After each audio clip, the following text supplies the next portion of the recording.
So, hi everyone, and welcome to this third episode of our Mapping Urban AI series. My name is Hubert, and I'm the founder of Urban AI. So, what is Urban AI? Urban AI is a think tank dedicated to the emerging field of urban artificial intelligence. And for this Mapping Urban AI series, we have the great pleasure to welcome, to partner with SciHub and the Global Observatory of Urban Artificial Intelligence. So what is SciHub? It's an international affairs research center that, through excellence and relevance, seeks to analyze the global issues that affect political, social, and governance dynamics from the international to the locals. And SciHub's Global Cities program analyzes cities' role in global governance, as well as their socio-economic and environmental challenge and transformations. And so if you're interested in this think tank, we have with us today in the audience, Alexandra and Marta, who are working at SciHub. So maybe feel free to send them some messages. And we are also partnering with the Global Observatory of Urban Artificial Intelligence, which is a joint project of SciHub and the cities of Barcelona, Amsterdam, and London, with the support of UN Habitat. Just some few words about the methodology of this series. So basically, we used two projects to invite guests and select interesting hot topics in the field of urban AI. First, the Atlas of Urban AI, which is a project from SciHub and the Global Observatory of Urban Artificial Intelligence, which is gathering several localized urban AI case studies. I will put the link in the chat, but it's really an amazing project. And we also use a project we just released 2 weeks ago called the Urban AI Guide, in which we are presenting in a way what is urban artificial intelligence and how it is used by different cities.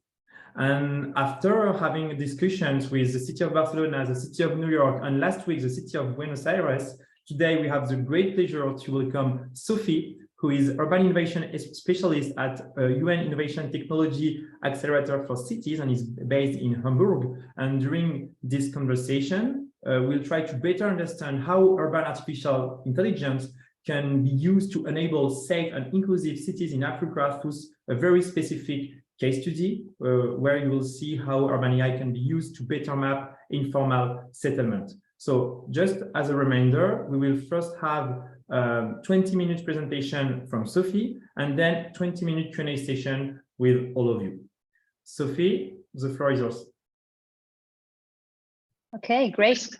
Thank you so much for the invitation and this warm welcome.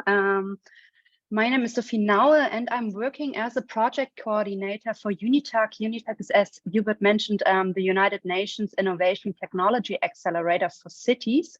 And I will give you a short introduction on Unitec and then focus, as Hubert said, on one pilot project we developed on behalf of Unitec, where we use actually AI to map informal settlements. So just for my background, I'm an urban planner, but we do strongly collaborate or work together here in this lab, where we work with programmers, which uses AI, deep learning, and other tools to map informal settlements. I will quickly share my screen, so please just let me know if it's visible. I think now it's not in full mode. So yeah.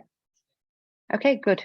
So I will start with my presentation. So a few words about Unitec. So as I said, Unitec is the United Nations Technology Accelerator for cities, and Unitec is a partnership between the United Nations Human Settlement Program, UN Habitat, and the United Office for Information Communication Technology, or ICT, and the Hafen City University, the city science lab based here in Hamburg at the Hafen City University.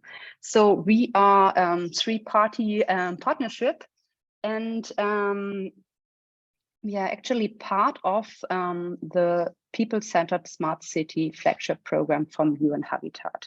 It's a quite new collaboration, or 1.5 to 2 years, with the seed funding from the German Federal Ministry. So what Unitec does is actually we support local and national governments in their digital transition. We work with digital data, and our aim is to ensure that digital technologies are used in an inclusive way. So we use data for city planning, for regional planning. And what we do is there we create open, transparent, and participatory digital governance approaches to reduce the digital divide. We work a lot in the global south and trying to reduce digital divide and this gap. We use different tools. On one hand, mapping, spatial analysis, and data visualization to support evidence-based planning and decision-making. And we develop tools, systems, and approaches that uses data in an innovative way for planning. So therefore, we have a team on data scientists, programmers, project coordinators. So we're working with an interdisciplinary team. And what we do is we support then smart cities that are people-centered. I think this participatory and people-centered approach is really important for us here in our work with Unitec. Just one slide to show you a little bit about our lab culture or our lab here at the City Science Lab in Hamburg. I said that before, people-centered smart cities, so it's the third time, sorry for that. Actually, what's important is that our research field is the digital city. We follow a multi-stakeholder approach to design the city, and we believe in an agile development where people are in the center. And we have here in Hamburg really an open experiment space to develop tools and digital innovations together with a support or in a collaboration partnership with UN Habitat and OICT. So what we then offer is, or actually Unitec offers 3 pillars, or we have 3 pillars focusing on strategies, tools, and capacity. So on one hand, we analyze and provide technical expertise on urban and digital transformation, data strategies, digital governance frameworks. On the other hand, we work really hands up, developing tools, innovative approaches, digital tools for public participation, mapping, data simulation. We are developing urban twins, data narrator, storytelling tools, digital participation tools. And we focus, last but not least, on digital capacity building, providing trainings, knowledge transfer, technical expertise. So this is actually what Unitec does and where we work. So I mentioned it in the beginning, the City Science Lab is here based in Hamburg, but we have colleagues working from OICT in New York. And as you might know, UN Habitat's main office is in Nairobi. We had developed a project, or one of the first projects was in Alagoas, Brazil. We are now doing a project in Guadalajara, Mexico, and having a new initiative in Namibia. Sorry, it's still marked in black, the Namibia project. I have just been traveling to a mission to Namibia to set up this project. But today we are going to talk about the project that we have developed in South Africa at eThekwini. So the project based on AI. This just to give you a short overview on where we work. And now I would like to jump directly into my presentation on using AI for better city planning. This is a project, or it's a first pilot project from Unitec. We developed together with the Human Settlement Department in eThekwini in South Africa. eThekwini, Durban, it's a city of around about 4 million people. And the idea was to use AI, deep learning, to accelerate the mapping of informal settlements, so to keep track of the growth of informal settlements. So objective was here to develop an innovative and scalable approach to assist the city of eThekwini to improve its data accessibility and automating the land mapping processes. So what we did with in this Unitec team, we developed a tool for city planners that uses machine learning to accelerate the detection of informal settlements. And this tool is called BEAM, the Building and Establishment Automated Mapper. And actually on the picture, you can already see the results of this tool. So we are producing GIS-based maps. So I would now like to provide you with some background information on eThekwini and informal settlements. So in eThekwini has actually the largest number of informal settlements in the country. That means over 25% of its population is living in informal settlements. and those informal settlements are growing organically and fast. So to address this issue, actually the city or the human settlement department set up an ambitious informal settlement upgrading program. But in order to develop a pipeline of upgrading and basic urban service delivery project, it was essential for the city to have evidence-based information to support challenges faced in informal settlements and to have up-to-date records of the extent and growing of informal settlements. So they faced the challenge of mapping informal settlements because mapping and monitoring informal settlements is a really time-consuming process and has been done manually by digitalizing in aerial images with QGIS, but manually, and with a team of 15 on-the-ground land monitors who do support this manual process. So we had the challenge that we had a fast-changing built environment and often not sufficient data on informal settlements. So outdated records of settlements makes it actually difficult to plan upgrading interventions and to respond to residents' needs. So this is just a little bit about the current situation of lacking standards on data management, outdated data, and lack of capacity to generate data in eTqueenie. So this was the moment then when eTqueenie approached Unitec to develop a solution for mapping informal settlements. So our objective of using AI was to accelerate detection on informal settlements on aerial imagery through artificial intelligence. And the idea was to keep track of density changes and area build-up during the time period and to produce and to provide the city with up-to-date records and maps of informal settlements. This was actually the initial situation. And the idea behind is impact on people and communities with providing basic services. So with this information, eTqueenie is able to better target their upgrading measures and interventions to improve basic service delivery in informal settlements. And so key objective of this whole pilot project was to collaborate with the city and to utilize our tool output for planning, so to achieve more efficient and evidence-based planning processes. So what we did is we developed the BEAM tool, the Building and Establishment Automated Mapper. It's a tool that is easy to use.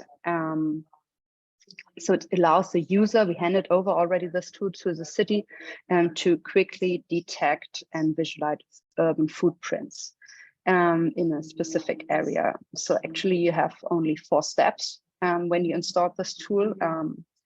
You select on one step in input folder, you select a model.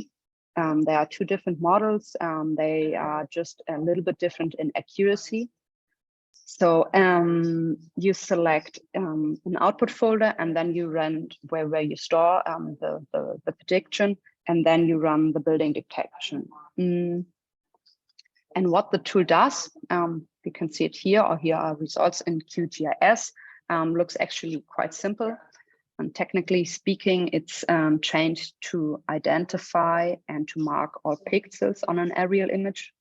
Those aerial images need to be georeferentiated and that the model considers as part of a building. So all pixels that the model is trained to consider as part of the building. So it actually detects shapes of buildings, footprints, and provides the city with up-to-date records or kind of base maps, GIS layers, where those informal structures are marked. For now, the model cannot, or can only, how we trained it, differentiate between formal and informal buildings. So it's actually trained for informal settlements and semi-rural areas, but it cannot define if land titles are there or something. So it just detects rooftops. So for the moment, it's quite simple, but we could ensure an quite high accuracy of the model due to training. So Today, the model has an accuracy of 94%. Here you can see a few training challenges, because in the beginning, when we start to train the model for detecting informal settlements, the accuracy on the edges from buildings was sometimes lower. The model starts to mark overlapping structures as one, sometimes as well as informal settlements. Houses are small and it was trained for small houses. Large buildings get picked up as, or large buses, sorry, get picked up as buildings, and buildings in the shade of trees don't get picked up. So these were our main training challenges in the beginning. And yeah, as I said, we could secure an accuracy of 94%. We were actually able to automate and accelerate mapping processes and to make workflows more efficient. So with this tool, we can map the whole city of Etequini, or all informal settlements in Etequini, in 72 hours. That's a work that otherwise would need a huge project team and months of work to draw images and housing shapes by hand. So to be a little bit more precise, we can map one image in 70 to 90 seconds. So this is the performance of the model for now. And we are as well, we have plans to train this module further because, for example, accuracy, if you use the model for CBD area, like density areas or something, is much lower. So it needs to be trained again. And it needs to be trained again as well if you use it for another city. For example, we tested this with images for Dar es Salaam, and then has a different performance because the angle is different and light is different and so on. And this just as side information. So what was really important for us in this project was knowledge and skills transfer. So it was important for us to, or to start with, we co-designed the tool with our project partners in Etequini, with the Human Settlement Department, but as well in Etequini, they have the GIS Corporate. So really good people in working with GIS.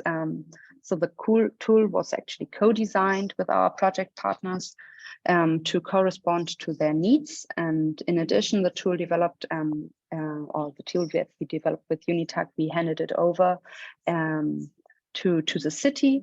We provided the city with a guideline on how to install and use the tool. So we had this a manual, so a step-by-step explanation. We conducted server tech sessions for skills and knowledge transfer on how to use the tool, how to run the tool, and as well notebooks on how to develop it further.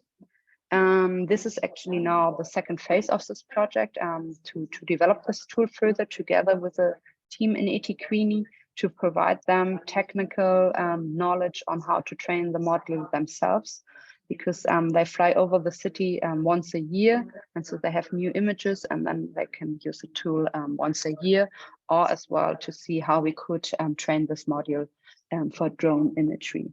So we had feedback loops from the user perspective to improve the tool, and we had we traveled in early December. We traveled to Etequini.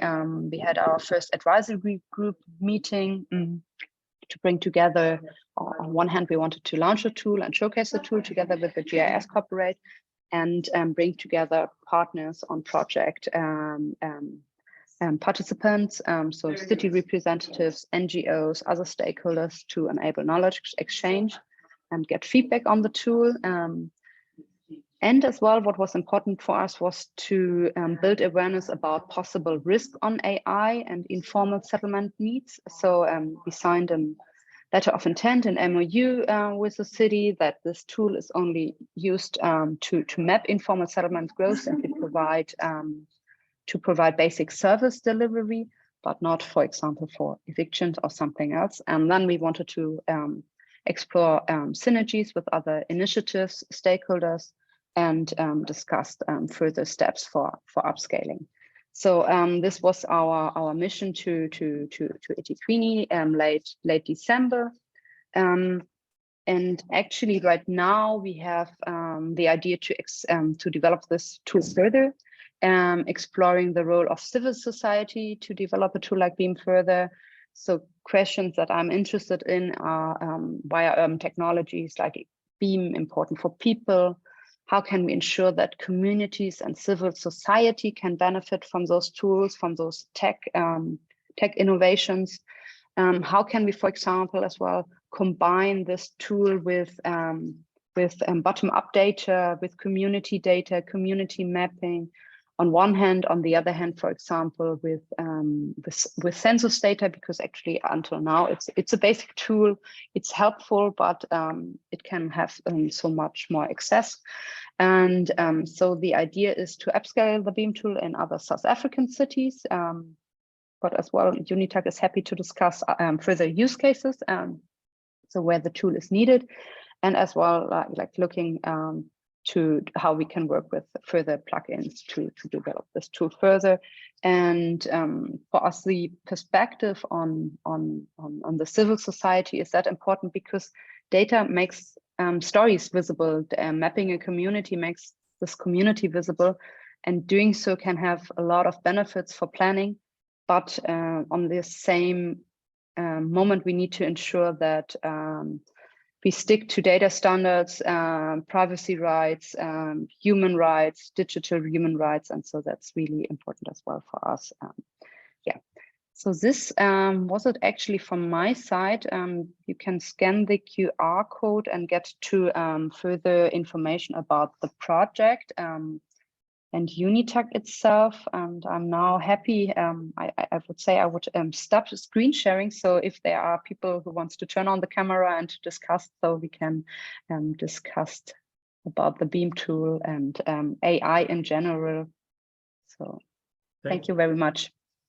Thanks a lot. Thanks a lot, really, Sophie, for the presentation, for presenting this amazing tool that can be like so useful for different kind of communities. And actually, so first, if you have a question, feel free to use the chat, or as Sophie said it, if you're more comfortable with directly asking your question and opening your micro, feel free to do it.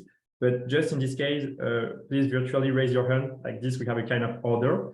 And I also have a question for you, Sophie. What are like the concrete case studies that we can have based on this technology? Like how can this technology be used by urban planners, architects, or people to, in a way, improve their daily life? Actually, we are thinking about further case studies because now it's mapping informal settlements. And so the idea is that the human settlement unit can come with settlement upgrading. But we are thinking as well, because, for example, eThekwini is affected by a lot of floods. So using this tool for climate risk assessment, using this tool for planning, if we can train the same tool on mapping, for example, streets, open space. So there are a lot of further use cases that we can imagine to develop this tool for. This was just in the beginning, the initial request from eThekwini that they want to know more about their informal settlement growth, because settlements are growing so fast and you can see a densification already if you just map a few years. So this was the first request we had. We had as well the idea to develop this tool further, for example, within an innovation challenge, and then give as well people the possibility to come up with own ideas how to develop it further. So yeah. Okay, thanks. We have a question from Jennifer, who is asking in the chat, have you identified any predictable patterns of urban fabric that have emerged in specific places or similarities across a certain grouping of informal settlements?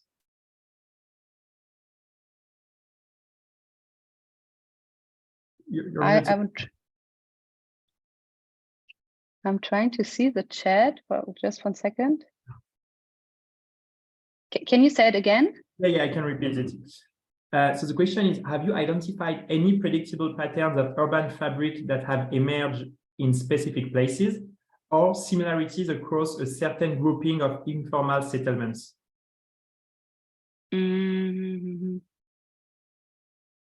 No, we haven't. Actually not. Until now, not, because I think that would happen when you start to compare, no? Because when you start to compare cities, we have just started to compare informal settlement growth over time in eThekwini for now. So it's just a pilot from eThekwini. So there are no, we haven't looked at patterns from other cities and to see how they repeat from informal settlements. So actually, until now, it's a prototype for eThekwini. Okay, great. Okay, Dora, you okay? Please, Dora. Yes, hi, Sophie. Hey. Thanks for the presentation. So what I wanted to ask, how much of an effort does it take to retrain such a model? So for instance, for different use cases, for instance, if you want to identify solar panels on the rooftops or green roofs or something like this.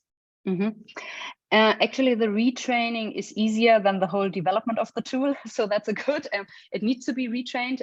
It depends on the quality of imagery.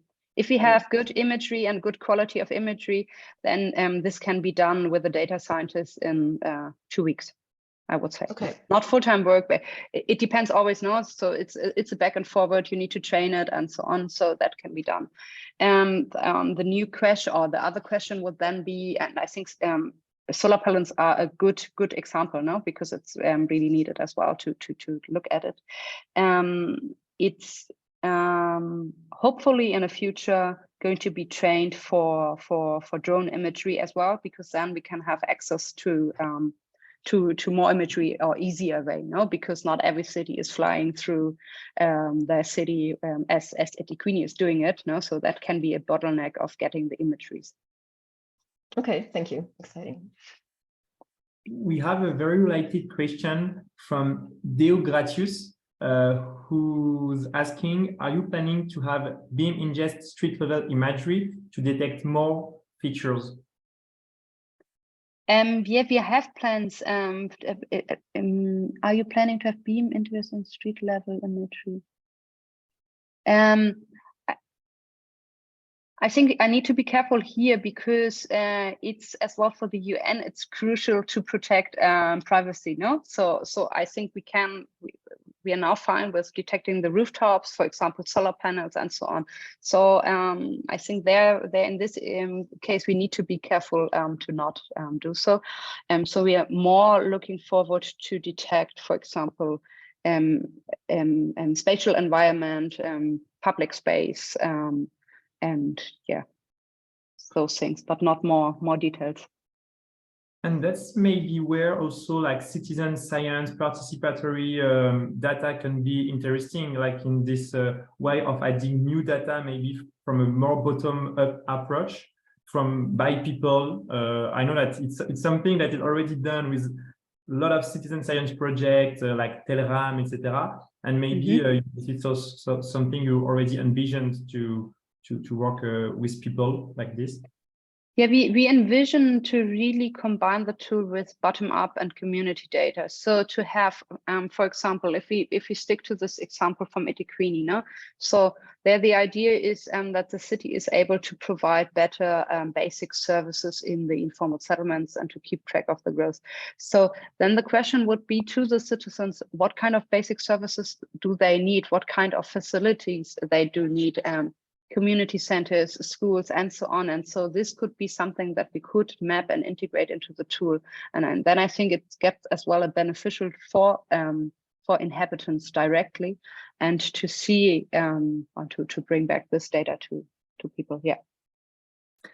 We have another question in the chat from Jisun, who's asking, I was wondering why you selected the pilot city and if there were any concerns from the city government when adapting this tool. Actually, they approached us. We had an initial call with Unitec, a call for projects. We had a call for projects, and cities came with their innovative ideas to us, with their challenges. So the city of eThekwini approached us directly and, okay, we would like to, we have this challenge of mapping informal settlements. how can you support with the tool with something. So this was actually a call, and the city contacted us directly. Following up, upscaling for this tool, we are planning to have an open call as well in South Africa to upscale the tool at first level in South Africa. But cities can approach us as well directly if they are interested in using the tool. And yeah, then we will actually mid of this year, we will discover further use cases for the use of the tool in different regions. For example, we talked with people from Colombia, San Andres, small island. They had imageries before and after a hurricane. So this could be really useful as well then for disaster mapping. And so these are cases. So we would like to collect a little bit different cases for the future to use this tool. We have a question from Ahmed, who's asking, is there a tool to measure the impact of urban AI on the population of a specific area? What's the question? Yeah, is there a tool to measure the impact of urban artificial intelligence on the population of a specific area? To measure? Oh, actually, what we have done so far is that we have conducted a survey, but more actually as is not with the community, more with the people in urban planning and the GIS corporate on how useful is this tool for them to use and to reduce time in mapping. So this was until now our survey about. Thanks, Sophie. We have another question from Prabal, but you answered it a bit with the case study like of hurricane. But the question is, can you please share any story about how an output was used by the community, an output of your Mm-hmm. Until now, it hasn't been used by the community. It just has been used like as it is until now, a tool for city planners that has just been used by the city itself. And so following up and on the second phase, it will be, or it's planned to be used as well by the community.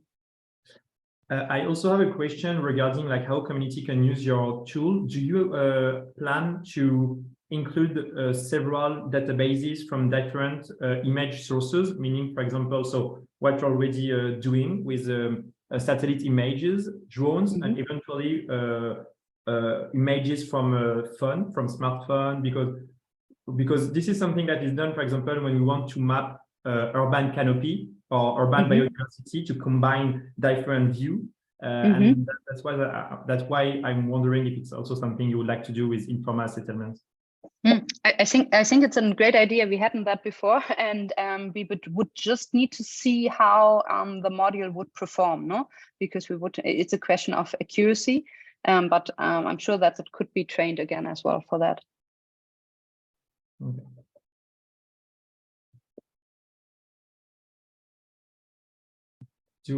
We still have like 4 minutes, so if you want to ask any questions, mm-hmm.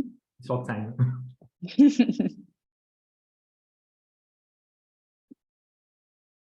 Otherwise, maybe Sophie, could you maybe share insight about because you told that you have many other projects. We have a question, so let's prioritize Jenny's. So how does Unitec use of BEAM aim to bridge the complex economic disparities with regards to the elitist area versus the ghettos or urban slums, especially considering a mapping project can pose as a surveillance question on security of unaware masses? Okay, I don't. Okay, I don't understand this question, right? I don't think so. Jenny, do you want to directly ask your question, maybe? Yeah, easier. Yeah, if you can.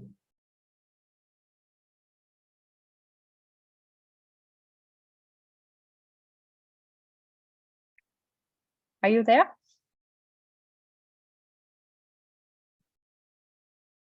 So I think the question is asking like how can we use the tool to gap like the differences between She's in, okay, in Ah, okay. So difficult. To gap the economic disparities and differences between informal settlements and like normal urban structures. Yeah, but for the moment, this tool is a mapping tool, no? So, and as I tried to explain that, it's mapping rooftops. So there is it's not for the moment, it's not more complex than I presented it. So we cannot bridge this gap for the moment with this tool, no? So because you see settlement growth over time, you see how settlements are densifying, and this can have benefits for planning because you can then plan accordingly, but you cannot for the moment. And maybe another question, but do we have kind of privacy issues possibly with such a tool? Now we just show, because we don't show residents. If we transfer this tool, for example, or if we combine it with data, for example, census data and so on, it can be anonymous. So no, we haven't any issues on that right now.